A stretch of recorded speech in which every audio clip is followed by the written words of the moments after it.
Le Christ, notre Rédempteur, Jésus lui dit « Ne me retiens pas, car je ne suis pas encore monté vers le Père ». Jean 20,17, le salut chrétien est inséparable de la notion biblique de rédemption. Dans l'Ancien Testament, le verbe hébreu Géaal désigne l'action d'un proche parent qui vient délivrer un membre de sa famille tombé dans le malheur.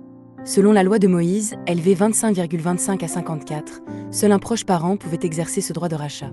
Il devait cependant posséder les moyens nécessaires pour acheter une terre vendue ou pour libérer un parent devenu esclave.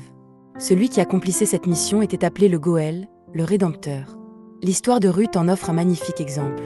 Le parent le plus proche de Noémie acceptait de racheter le champ familial, mais refusait d'épouser Ruth afin de relever la descendance du défunt. Boaz, quant à lui, accepta d'aller plus loin en épousant Ruth et en assurant la continuité de la famille. Dans cette générosité de Boaz, nous découvrons déjà une image du Christ qui fait de nous son Église, son épouse spirituelle. C'est pourquoi de nombreux théologiens voient en Boaz une figure annonciatrice de Jésus-Christ. Sur le plan spirituel, depuis Adam et Ève, toute l'humanité est devenue captive du péché, de la mort et de la puissance de Satan. Aucun être humain ne peut nous délivrer de cet esclavage. Seul Dieu, notre Créateur et notre plus proche parent au sens spirituel, possède à la fois le droit et la puissance de nous racheter. Jésus n'est donc pas simplement un Messie humain. Il est le Fils éternel de Dieu qui s'est fait homme afin de nous arracher à l'esclavage du péché, de la mort et de Satan.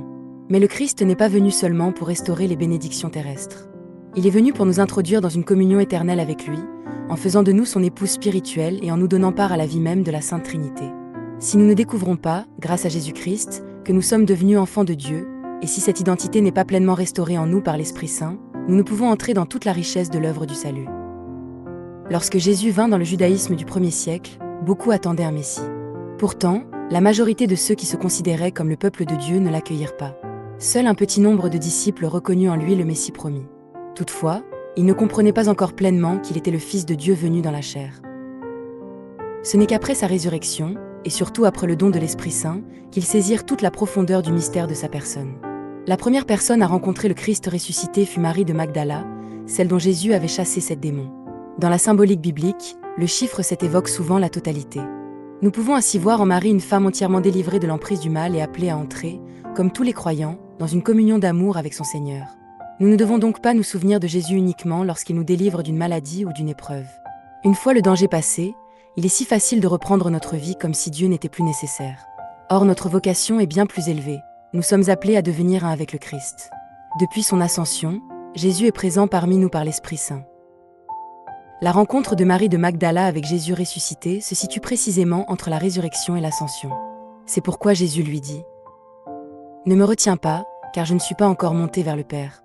Va trouver mes frères et dis-leur, je monte vers mon Père et votre Père, vers mon Dieu et votre Dieu. » JN 20,17. Le temps était venu pour les disciples de ne plus s'attacher uniquement à la présence visible de Jésus, mais d'entrer dans une communion plus profonde avec lui par l'Esprit Saint. Prions afin que nous aussi, devenus enfants de Dieu, puissions appeler Dieu mon Père et mon Dieu. Garder constamment les yeux fixés sur le Christ glorifié et vivre chaque jour dans l'espérance du royaume éternel. Au nom de Jésus-Christ. Amen.